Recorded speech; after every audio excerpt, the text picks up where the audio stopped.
نحمدہ ونصلی ونسلم علی رسولہ الکریم اما بعد فاعوذ باللہ من الشیطان الرجیم بسم اللہ الرحمن الرحیم السلام علیکم ورحمۃ اللہ وبرکاتہ۔ چلتے ہیں آج کے اپنے سبق کی طرف۔ پیچھے آپ نے فعل معروف اور مجہول کی تعریفات پڑھی ہیں۔ آج کا سبق فعل لازم سے شروع ہوتا ہے۔ یہ میں نے شروع کے اندر بتایا کہ بعض فعل ایسے ہوتے ہیں جو صرف جن کو فاعل کی ضرورت پڑتی ہے وہ فاعل پہ پورے ہو جاتے ہیں، تو ان کے لیے اگر مفعول نہ بھی ہو، یہ نہیں کہ وہ مفعول آ نہیں سکتا، مفعول آ سکتا ہے ان کے لیے، لیکن وہ فاعل پر بھی پورے ہو جاتے ہیں۔ مفعول کے بغیر کلام جو ہے وہ سمجھ میں آ جاتا ہے۔ جیسے جلس زید، زید بیٹھا۔ اب پتہ ہے جی زید بیٹھ گیا، تو اس کے لیے مفعول کی ضرورت نہیں ہے کہ کہاں بیٹھا، کس جگہ پہ بیٹھا، یہاں پہ پورا ہو گیا۔ ذہب عمر، عمر گیا، آپ کو پتہ چل گیا کہ عمر چلا گیا ہے، کہاں گیا ہے، اس کی ضرورت نہیں ہے، یہ یہاں پر بھی مکمل ہو جاتا ہے فعل لازم۔ اس کے بعد دوسرے نمبر پہ آتا ہے فعل متعدی۔ فعل متعدی وہ فعل ہے جو فاعل اور مفعول دونوں پہ پورا ہوتا ہے، اس کے لیے فاعل اور مفعول دونوں کی ضرورت پڑتی ہے۔ جیسے ضرب زید عمرا، زید نے عمر کو مارا۔ اب زید نے مارا، کس کو مارا جی، یہ سوال ذہن میں رہتا ہے، تو عمر نے آ کے بتایا کہ زید نے عمر کو مارا ہے، تو اب اس فعل کے لیے فاعل اور مفعول دونوں کی ضرورت پڑی ہے۔ یہ فعل لازم اور فعل متعدی، ان کے لیے کوئی خاص قسم کا قاعدہ نہیں ہے کہ یہ فعل لازم ہے، یہ فعل متعدی ہے، اور یہ اتنی آسانی سے ان کا پتہ بھی نہیں چلتا کہ یہ فعل لازم ہے، یہ فعل متعدی ہے۔ صرف ایک اندازہ ہی کیا جاتا ہے عربی گرامر میں، لہذا اس پہ زیادہ آپ پریشان نہ ہوں، اور اس کے بارے میں کوئی سوال آپ کے ذہن میں پیدا نہیں ہونا چاہیے کہ اب جلسہ اور ضربہ ان دونوں میں فرق کیا ہے جی، ایک لازم کیوں ہے، ایک متعدی کیوں ہے۔ یہ صرف معنوی اعتبار سے فرق ہے، معنی سے سمجھ میں آتا ہے کہ یہ فعل لازم ہے اور یہ فعل متعدی ہے۔ اب آگے آتا جی، تین چیزیں ہیں، غائب، حاضر اور متکلم۔ آدمی تین کیفیات، تین حالات میں ہوتا ہے، یا تو وہ غائب ہوگا، وہ جو بات کرتے وقت موجود نہیں ہے، باہر ہے، میں کہوں جی وہ مرد یا وہ عورتیں یا وہ دو مرد یا وہ ایک عورت یا ایک جو یہاں پہ موجود نہیں سامنے، اس کو کہتے ہیں غائب۔ ایک ہوتا ہے حاضر، آدمی یا حاضر ہوگا یا غائب ہوگا۔ حاضر وہ ہے جس سے بات کی جائے، مطلب جو سامنے موجود ہو، جو کسی جگہ پہ موجود ہو، اس کو کہتے ہیں حاضر۔ اس کے لیے تو کا لفظ استعمال کرتے ہیں، جیسے تو سامنے بیٹھا ہوا آدمی، اس کو ہی تو کہا جا سکتا ہے۔ اس کے بعد آتا ہے جی متکلم۔ متکلم کہتے ہیں بات کرنے والے کو، یعنی جو بات کر رہا ہوتا ہے اس کو متکلم کہتے ہیں، کلام کرنے والا۔ جیسے میں بول رہا ہوں تو میں متکلم ہوں، جو سامنے حاضر ہیں، سن رہے ہیں، وہ حاضر ہیں، اور جو موجود نہیں ہیں، وہ غائب ہیں، وہ حاضر، تو متکلم، میں۔ اس کے بعد دوسری اصطلاح عربی گردان کو سمجھنے کے لیے، یہ واحد تثنیہ جمع کی ہے۔ اردو میں آپ نے پڑھا واحد ایک کو اور تثنیہ جمع دو، ایک سے زیادہ کو کہتے ہیں، لیکن عربی میں واحد ایک کو، تثنیہ دو کو اور جمع دو سے زائد کو کہتے ہیں، جمع دو سے زائد کو کہتے ہیں۔ دو کو تثنیہ بولتے ہیں عربی زبان میں، ایک الگ اصطلاح۔ اس کے بعد یہ حروف اصلی آتے ہیں۔ حروف اصلی عربی زبان میں سیکھنے میں ریڑھ کی ہڈی کی حیثیت رکھتے ہیں، تو ان کو جاننا، ان کو سمجھنا بہت ضروری ہے۔ یہ میں آپ کو تفصیل سے سمجھاتا ہوں جی۔ حروف اصلی اس کو کہتے ہیں جو وزن کرنے میں فا، عین یا لام کی جگہ ہو۔ بس جو حروف فا کی جگہ ہو اس کو فا کلمہ، جو عین کی جگہ اس کو عین کلمہ، جو لام کی جگہ اس کو لام کلمہ کہتے ہیں۔ جیسے نصرہ فعلا کے وزن پر ہے، جیسے فعل ناصرہ کے وزن پر ہے، اس میں نون فا کلمہ، صاد عین کلمہ اور را جو ہے یہ لام کلمہ ہے۔ تو عربی زبان میں جس طرح ہم کسی دکان پہ جاتے ہیں اور وہاں پر جا کر چیزوں کا وزن کرواتے ہیں، تو عربی زبان میں جو مختلف الفاظ ہوتے ہیں ان کا وزن فا عین لام کی بنیاد پہ کیا جاتا ہے۔ سمجھے یہ بارٹ ہیں عربی الفاظ کے وزن کرنے کے۔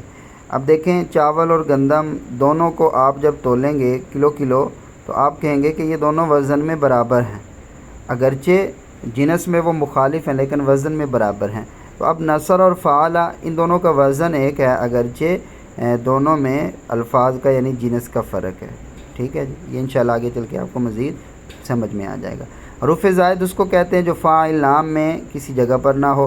اب اجتنبا یہ ایک فعل ہے، ہم اس کو فعلہ کے وزن پہ چڑھائیں تو تا اور الف یہ زائد بنتا ہے۔ افتعل کے وزن پہ ہے، اس میں جیم ساکن فا کی جگہ ہے، نون مفتوح عین کی جگہ اور با مفتوح لام کی جگہ ہے۔ جیم نون با یہ تو حرف اصلی ہو گئے، اب باقی حمزہ اور تا یہ حروف زائد آگے۔ اب یہ جانا با فعلا یہ تو اس کے وزن پہ آگے، اور باقی حمزہ اور تا جو ہیں یہ زائد ہیں۔ حروف اصلی کے بارے میں کوئی سوال ہو تو آپ وہ ضرور کر لیجئے گا، انشاءاللہ یہ ٹاپک آگے چل کے مزید سمجھ میں آ جائے گا۔ اب آتے ہیں جی ہم اپنے سبق علم النحو کی طرف۔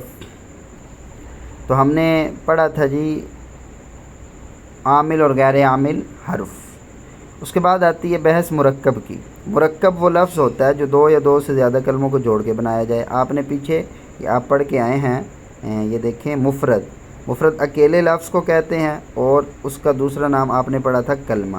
تو جب یہ لفظ جو مفرد ہے اس کو جوڑ لیا جائے، دو بنا لیا جائے تو یہ مرکب بن جاتا ہے، جیسے ضرب زید یا عمر قائم، اس طرح کے کوئی بھی دو الفاظ آپ جوڑیں مرکب بن گیا۔ اس کے بعد آ گیا جی مرکب جو ہوتا ہے اس کی دو قسمیں ہوتی ہیں، مرکب مفید اور مرکب غیر مفید۔ پہلے آتے ہیں مرکب مفید کی طرف۔ مرکب مفید وہ ہے کہ جب کہنے والا بات کہہ چکے تو سننے والے کو گزشتہ واقعہ کی یہ کسی بات کی طلب معلوم ہو سکے، خبر معلوم ہو سکے۔ جیسے ذہب زید، زید گیا، اب پتہ چل گیا جی سننے والے کو کہ زید چلا گیا ہے۔ ایتی بالماء، پانی لا، اب سننے والا سن رہا ہے کہ جی مانگنے والے نے پانی منگوایا، تو اس سے ہمیں فائدہ حاصل ہو رہا ہے، جملے کا خبر پتہ چل رہی ہے۔ پہلی بات سے سننے والے کو زید کے جانے کی خبر معلوم ہوئی، دوسری بات سے یہ معلوم ہوا کہ پانی طلب کرنے والا پانی طلب کر رہا ہے، کہنے والا پانی طلب کر رہا ہے۔ تو مرکب مفید کا دوسرا نام جملہ اور کلام بھی ہے، تو یہ بات آپ نے ذہن میں رکھنی ہے کہ مفرد کا دوسرا نام کلمہ اور مرکب مفید کا دوسرا نام جملہ اور کلام ہے۔ یہ بات آپ نے خاص طور پہ ذہن نشین کرنی ہے۔ آگے اب یہ اس کا نام مرکب مفید نہیں لیں گے، اس کا نام یہ جملہ لیں گے۔ اب جملہ دو قسم کا ہوتا ہے، ایک جملہ خبریہ اور ایک جملہ انشائیہ۔ جملہ خبریہ اس جملہ کو کہتے ہیں جس کے کہنے والے کو سچا یا جھوٹا کہا جا سکے۔ اس کی آگے پھر دو قسمیں ہیں، ایک جملہ اسمیہ ہوتا ہے اور ایک جملہ فعلیہ ہوتا ہے۔ پہلے یہ سمجھ لیں، جملہ خبریہ اس کے کہنے والے کو سچا یا جھوٹا کہا جا سکے۔ مثلا کوئی بندہ آ کے آپ کو کہے کہ عمر چلا گیا، اب عمر یا تو گیا ہے یا نہیں گیا، اس کے کہنے والے کو یا ہم سچا کہیں گے یا جھوٹا کہیں گے۔ اگر تو خبر واقعہ کے مطابق ہے تو پھر تو ٹھیک ہے، اگر واقعہ کے مطابق نہیں ہے تو پھر ہم اس کو جھوٹا ہی کہیں گے۔ اسی طرح آپ کہیں کہ زید کھڑا ہے، اب کہنے والے نے کہہ دیا زید کھڑا ہے، اب یا تو وہ سچا ہے یا جھوٹا ہے۔ اگر بالکل زید کھڑا ہے تو پھر وہ سچا ہے، اگر زید نہیں کھڑا تو یہ جھوٹا ہے۔ تو لہٰذا ایسا جملہ جو ہوگا اس کو جملہ خبریہ کہیں گے جس کے کہنے والے کو سچا یا جھوٹا کہہ سکیں۔ اس کی دو قسمیں جملہ اسمیہ اور فعلیہ۔ جملہ اسمیہ اس جملہ کو کہتے ہیں جس کا پہلا حصہ اسم، دوسرا خواہ اسم ہو یا فعل ہو، اس سے کوئی فرق نہیں پڑتا۔